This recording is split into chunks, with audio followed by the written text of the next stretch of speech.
Assalamualaikum warahmatullahi wabarakatuh.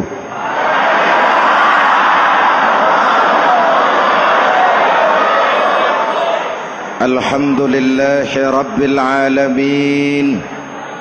Wassalatu wassalamu ala ashrafil mursalin Sayyidina wa maulana Muhammadin wa ala alihi wa sahbihi ajmain, amma ba'du. Para ulama yang saya muliakan, hadirin hadirat ma'asyiral muslimin yang saya cintai, banyak kita alami perubahan-perubahan yang terjadi, baik perubahan yang menyangkut sosial budaya, lebih-lebih yang menyangkut sosial politik. Yang tidak banyak mengalami perubahan adalah sosial ekonomi. Bahkan angka kemiskinan kita naik menjadi 3/5 dari total penduduk kita hidup di bawah garis kemiskinan, dan 20% diantaranya miskin mutlak. Perubahan-perubahan yang terjadi menyadarkan kita kepada kebenaran Al-Quran ketika Allah menyatakan wa tilkal ayyamu nudawiluha bainan nas. Hari itu kami putar di antara manusia. Ada saat datang, ada waktu pergi. Ada hari lahir, ada saat kembali, ada waktu dilantik, ada saat menyerahkan jabatan. Hari kami putar di antara manusia dan hidup cuma sekadar menunggu giliran. Soalnya kemudian di tengah perubahan-perubahan yang terjadi begitu cepat, what must we do now?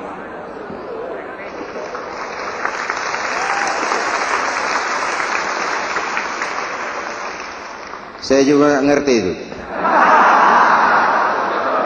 Yang penting kan penampilan. Saudara-saudara kaum muslimin di seluruh tanah air, jadi pemimpin adalah pelayan bagi orang yang dipimpinnya. Okelah, perbaikan ekonomi, pembukaan lapangan kerja baru kita serahkan kepada pemerintah, karena kita percaya mereka orang-orang terpilih belaka yang dipilih dengan kepercayaan akan mampu membawa rakyat keluar dari kesulitan. Amin. Tugas kita sekarang di zaman susah meluruskan akidah. Jangan sampai mbah dukun yang naik ke permukaan. Betul? Islam misinya yang pertama membebaskan manusia dari kemusyrikan. 13 tahun Rasul berjuang di Makkah, menanamkan akidah, meluruskan keyakinan, membentuk iman. 13 tahun membebaskan manusia dari belenggu kemusyrikan. 13 tahun menanamkan la ilaha illallah Muhammadur Rasul dengan seluruh konsekuensinya. Kalau saya yakin tidak ada Tuhan selain Allah, saya tidak akan minta tolong kecuali hanya kepada Allah. Saya tidak akan pernah takut kecuali hanya kepada Allah. Saya tidak akan menggantungkan hidup kecuali hanya kepada Allah. Saya tidak akan minta rizki kecuali hanya kepada Allah. Saya tidak akan melarikan persoalan kecuali hanya kepada Allah. Kalau konsekuen dengan keyakinan ini, mbah dukun nggak dapat tempat.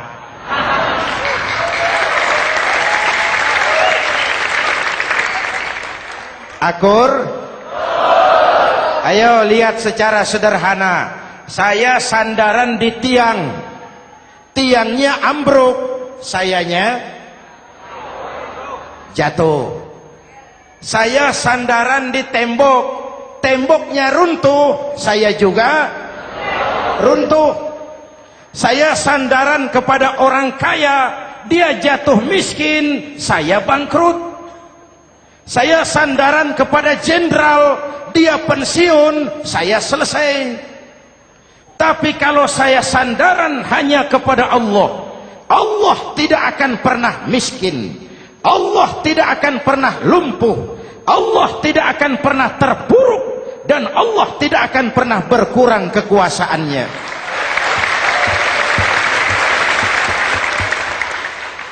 Maka umat Islam, sesulit apapun zaman yang kita hadapi, Allah juga tempat kita bersandar. Jelas? Selama ini kita iman dalam ucapan, tapi sekuler dalam perbuatan. Di masjid ada Allah, di kantor Allah tidak ada, maka korupsi merajalela.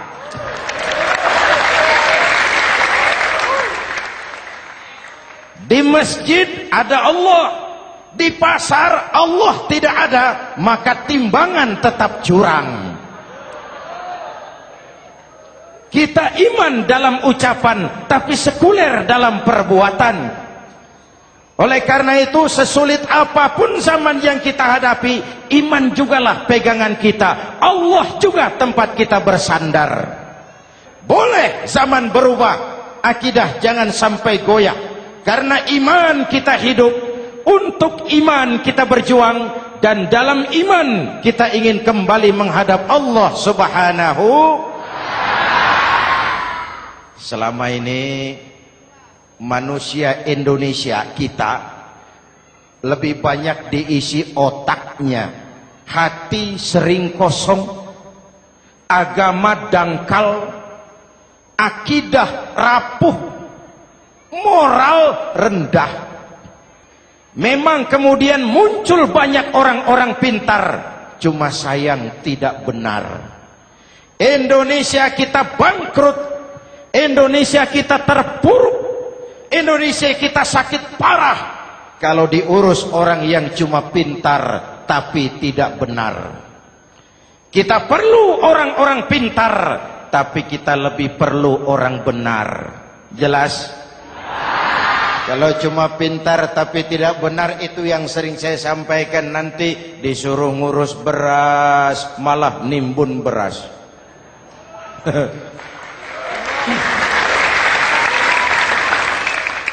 Disuruh ngurus laut malah jadi bajak laut.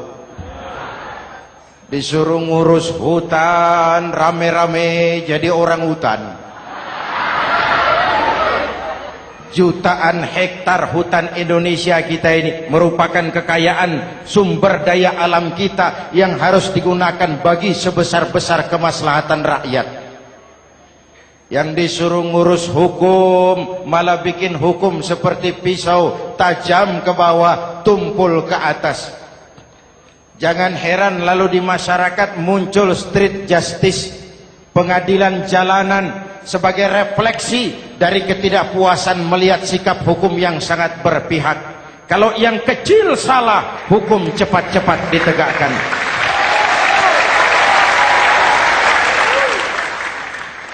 Lihat saja sekarang ini kalau orang terkenal, banyak uang, punya masalah, antri yang bela. Betul? Tapi saudara lihat si Marsinah di Jawa Timur, si Sengkon dan Karta di Jawa Barat, si Udin Bernas wartawan Jogja, terseok-seok mencari keadilan, sampai hari ini urusannya masih remeng-remeng.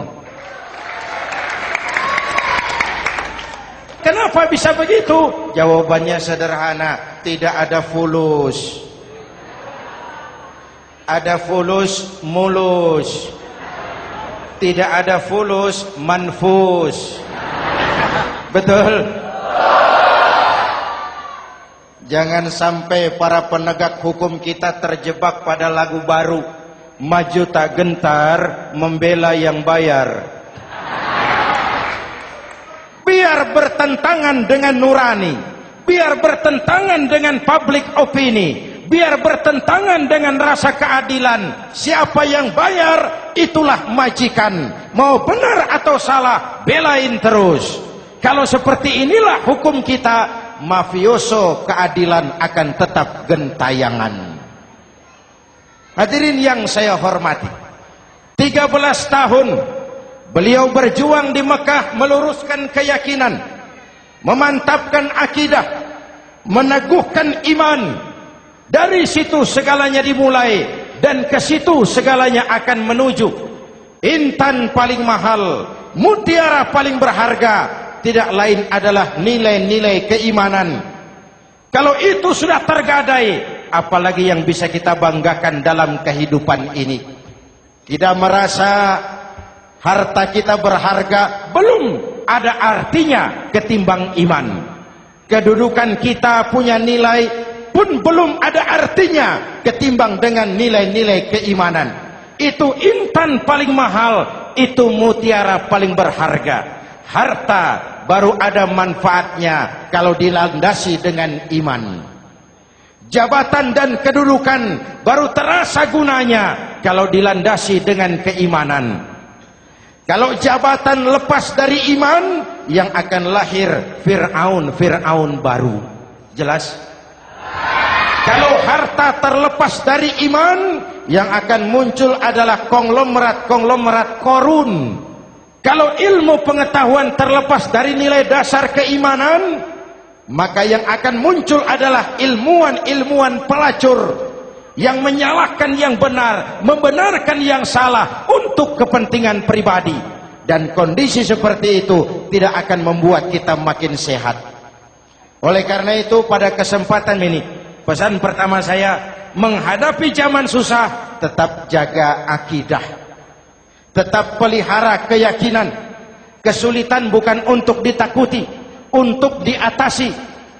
Hidup adalah kerja keras, bukan keajaiban. Perubahan tidak akan datang hanya dengan simsalabim abragadabra. Perubahan tidak akan muncul hanya dengan berandai-andai. Perubahan tidak akan turun dari langit seperti turunnya embun di waktu malam. Perubahan adalah kerja keras, sehingga Al-Quran membimbing kita, innallaha la yughayyiru ma biqaumin hatta yughayyiru ma bi anfusihim. Allah tidak akan mengubah keadaan suatu bangsa kalau mereka tidak mau mengubah apa yang ada di dalam diri mereka. Yang ada di dalam diri itu rule of thinking, state of mind, cara kita berpikir, cara kita memandang kehidupan, cara kita mengatasi persoalan. Hadirin yang saya hormati, inilah iman. Berangkat dari ini kita menyadari, ini ujian buat kita rakyat. Dan kita rakyat Indonesia ini kalau sama susah sih sudah kenyang. Ya Pak? Ya Pak? Kita ini sebagai bangsa mengalami apa yang disebut oleh Bung Karno up and down, naik turun, timbul tenggelam, pasang surut. 350 tahun dijajah oleh Belanda, kita susah. Berangkat Belanda masuk Jepang, susah lagi. Pergi Jepang, datang nikah, susah lagi.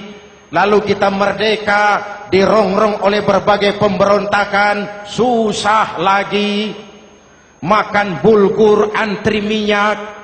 Lalu PKI berontak, susah lagi. Muncul orde baru, lama-lama susah lagi. Orde baru selesai, naik reformasi, mulai repot nasi, susah lagi.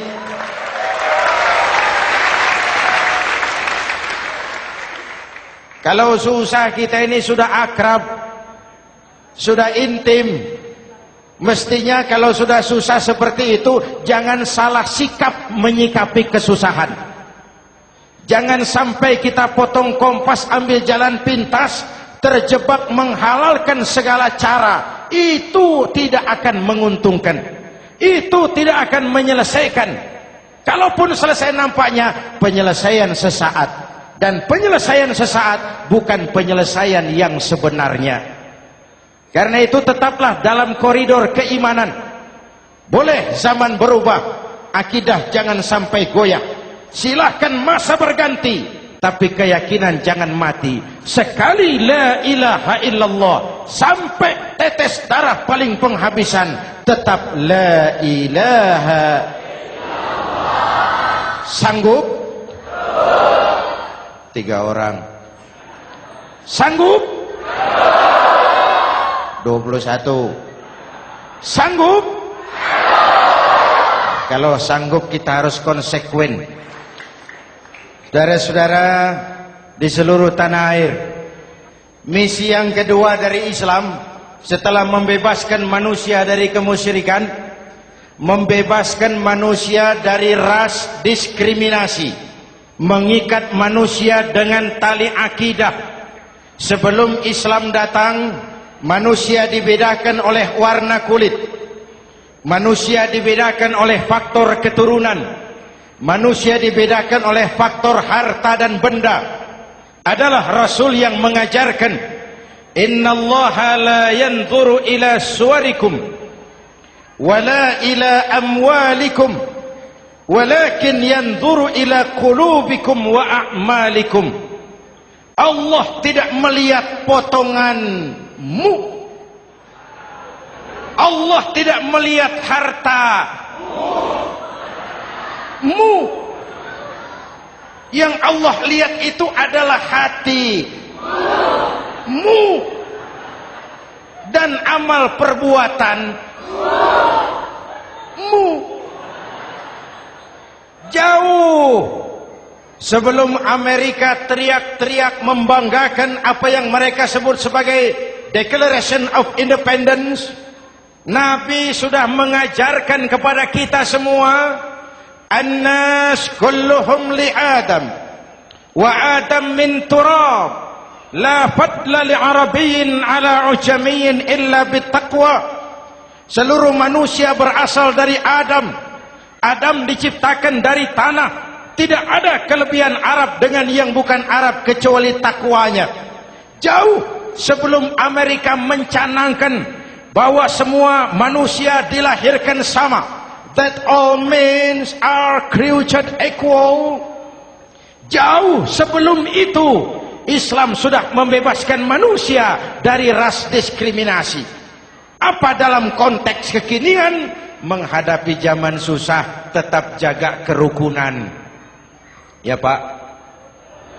Ya Bu? Oi Bu?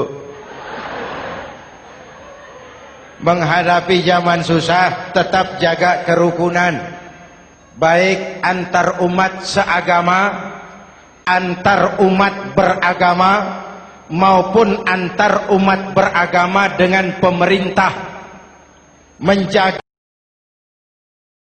Menjaga kerukunan, jangan saling sikat sikut di antara kita.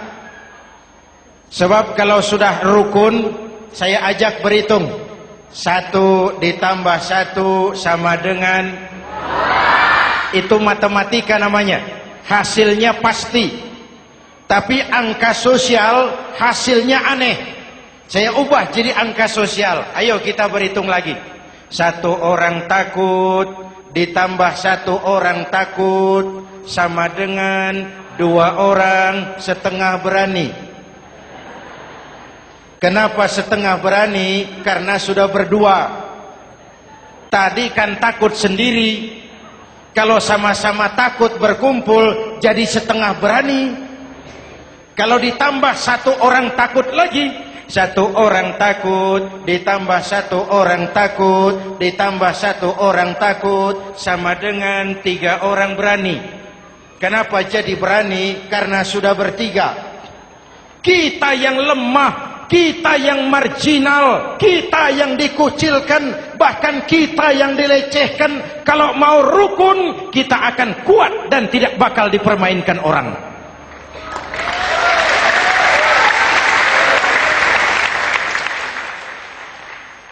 Tapi kalau rukunnya yang satu mau menikam yang lain, saya ajak berhitung lagi. Yuk berhitung yuk. 1 ekor ayam ditambah 1 ekor musang sama dengan 1 ekor musang. Kemana ayamnya? Dimakan musang. Betul nggak nih hitungan? Ayo kita hitung lagi.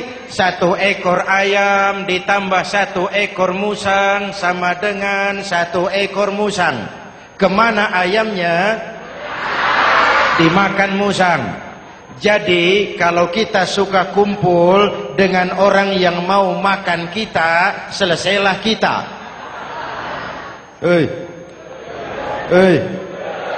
Maka kalau merasa kita ini ayam, yuk kumpul sama-sama ayam, pulang ke kandang ayam. Kalau ada ayam kumpul ke kandang musang, itu namanya ayam minum baygon. Jelas? Menjaga kerukunan.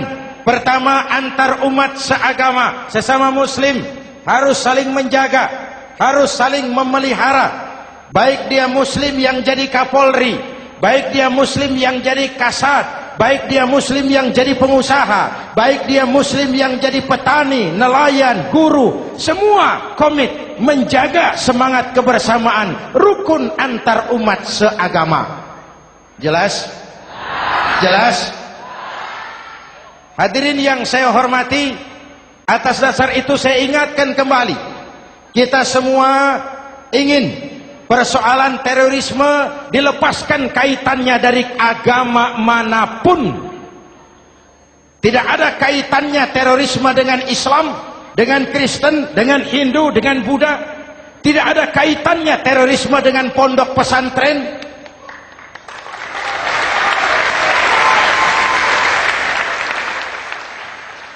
Jangan sampai pesantren jadi kambing hitam. Karena sejak zaman penjajahan, pesantren sudah terbukti memberikan kontribusi bagi perjuangan memerdekakan rakyat Indonesia.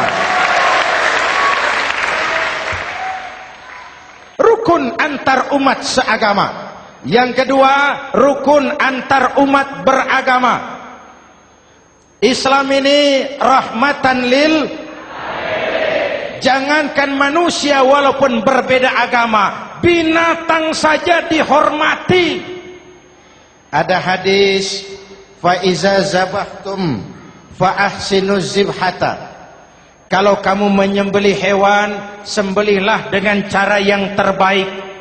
Jangan menyembelih ayam dengan pisau tumpul. Itu namanya tidak berperi kebinatangan. Yang kecil lagi, saudara buka babul istinja, makruh buang air kecil di tanah yang berlubang. Sebab apa? Pertama, menjaga kesehatan. Siapa tahu di lubang yang saudara buang air kecil itu ada gas beracun. Kalau tidak, melindungi binatang yang ada di dalam lubang. Siapa tahu di lubang yang saudara buang air kecil itu ada semut sedang rapat membahas terorisme. Apa dosanya lalu mati dikencingi?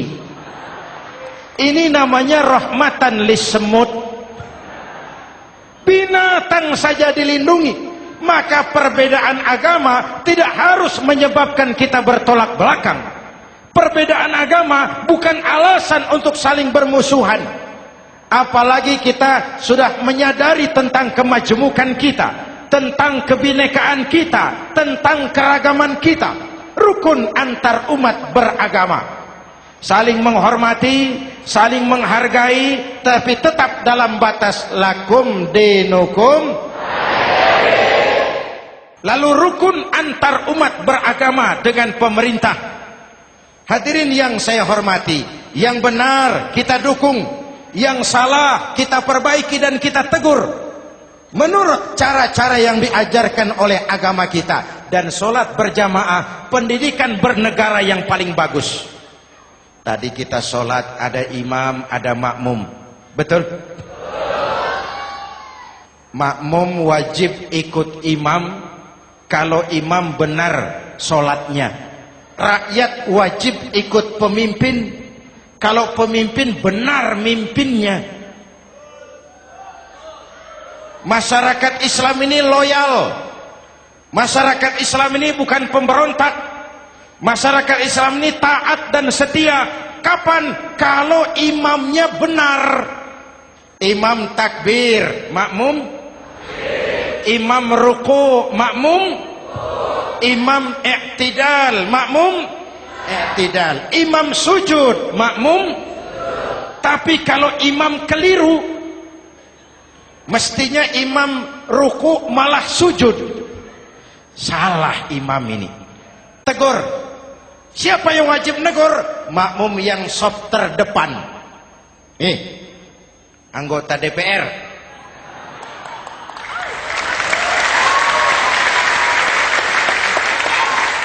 Ini wakil-wakil makmum ini, sop di depan ini. Kalau imam keliru, mereka paling tahu. Ngomong. Tegur. Bagaimana negurnya? Ada aturan main. Mestinya ruku, imam sujud. Salah ini imam. Subhanallah. Kan begitu negurnya. Betul? Tidak boleh juga imam keliru, makmum emosi. Main pegang. Woi, makmum salah. Hoi, hoi. Kacau sholat. Betul? Anggota dewan ini, soft di depan. Itu kalau imam keliru. Satu saat imam buang angin. Namanya manusia bisa buang angin toh. Apa makmum lalu berkata, demi kesetiaan saya kepada imam, imam buang angin, saya lebih keras lagi. Itu namanya fanatisme buta, loyalitas yang goblok. Imam buang angin, minggir. Iyyaka na'budu wa iyyaka nasta'in. Sampai situ imam buang angin, minggir imam. Lalu sof yang di depan maju. Tidak usah bikin sholat baru, teruskan pekerjaan imam. Ihdinas siratal mustaqim. Teruskan. Kenapa? Kalau bikin sholat baru lagi, nanti buang angin lagi. Bikin lagi sholat. Kapan selesainya sholat? Kapan selesainya membangun negara ini? Yang penting imam tahu diri, buang angin, minggir.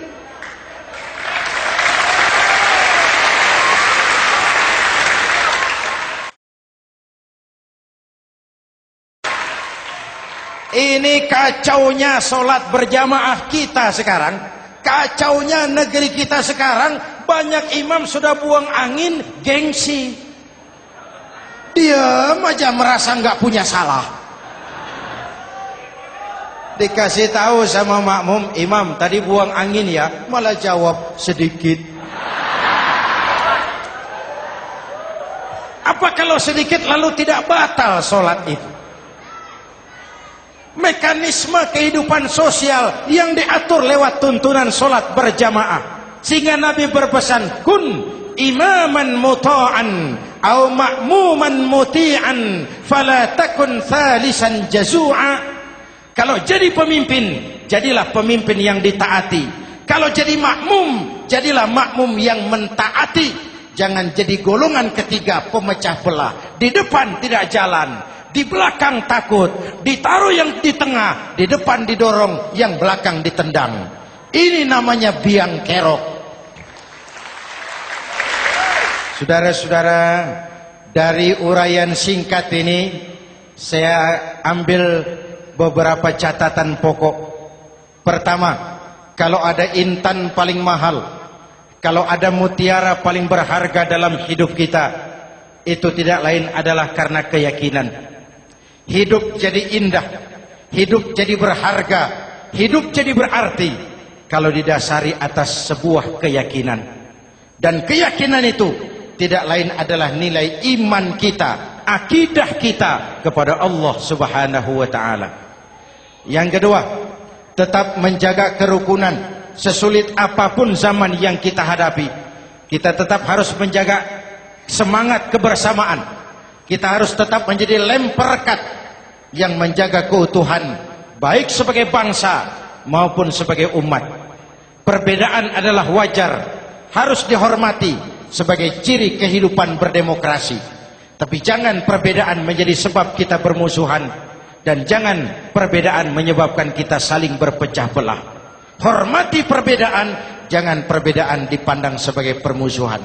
Dengan akidah yang kuat dan kebersamaan yang kokoh, ayo kita hadapi kesulitan, kita atasi kesulitan, dan dengan kerja keras untuk menyongsong hari esok yang lebih pasti.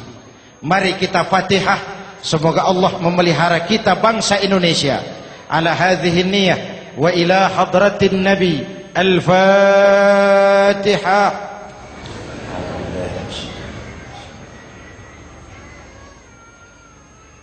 Iyyaka na'budu wa iyyaka nasta'in. Ihdinas siratal mustaqim.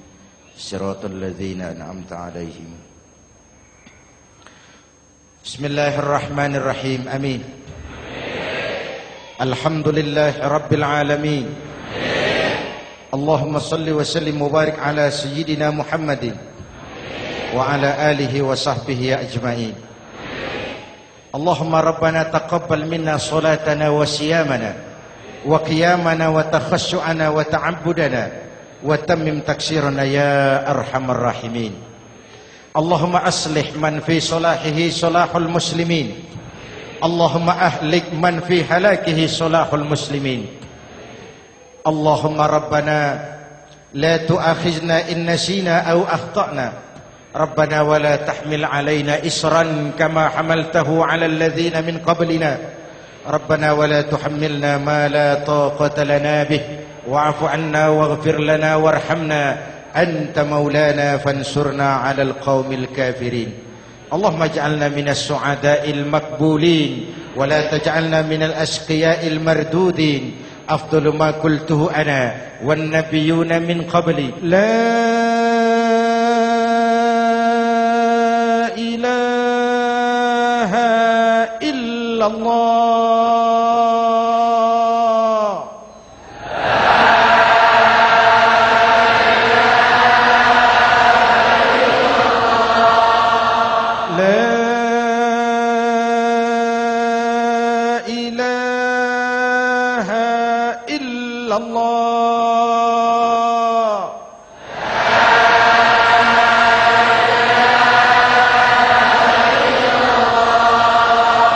Muhammadur Rasulullah.